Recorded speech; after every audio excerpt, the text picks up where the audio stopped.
Speaking of outdoor activities, Boxing Day Test and Australian Open, Yes. are they going to have crowds this summer? It's too early for us to be able to determine whether they'll have crowds.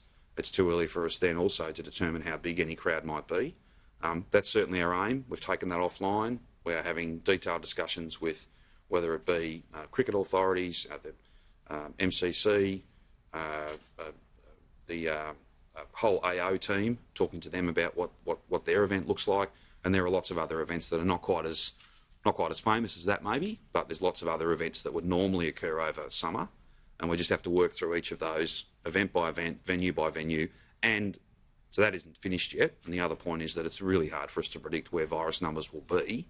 What risks do we have to deal with in just a few weeks' time, let alone months? Are we on the right trajectory though?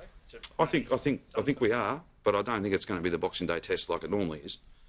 Nor do I think the Australian Open will be exactly the same as it is. And don't read any more into that than, for instance, teams coming from overseas, players coming from overseas, coaches, officials, they're all going to have to quarantine.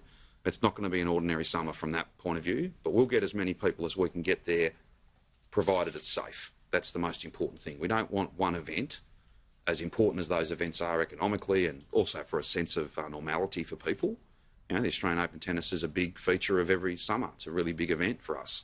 But we don't want one event to necessarily set us back and cause us a problem. Is there a risk we could lose those events? I don't think so. I think we're in very productive discussions with both the Australian Open and also the Boxing Day Test, all the people involved there. And would it be viable for them to go ahead, particularly the tennis, without crowds, for example? Well, that wouldn't be their preferred outcome. Well, it's not my preferred outcome either. I think we just have to wait, and it's frustrating because we can't necessarily give you a definitive answer. But I'm not telling you any different to what Craig Tiley's been told or what people down at the G have been told. We will work through all these issues, and if we could give people a definitive answer today, then we would. But same applies for Melbourne Cup, Cox Plate, all manner of spring racing, if you like. The whole range of different events. The good thing about the two that Rich mentioned is they're a bit further away.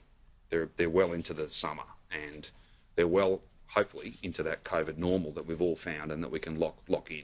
But it's just too early for us to say now. Does that mean giving up the Boxing Day Test and maybe having the Melbourne Test later in the summer? No, I don't think so.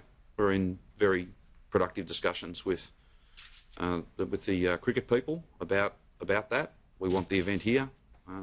It's where it's best played. We just have to work out what a safe crowd would be, and it's just too hard for us to say now what that number is and what the nature of that would be. There'll come a time when we'll be able to have more to say about that. Is the Boxing Day Test the same as the AFL Grand Final? And Victoria has a kind of contract with it? Or? I'm going to let the Minister for the Boxing Day Test tell you about that. We have an agreement with Cricket Australia. The MCG has an agreement with Cricket Australia for it to be played at the MCG this year. We are working with Cricket Australia on a longer-term deal.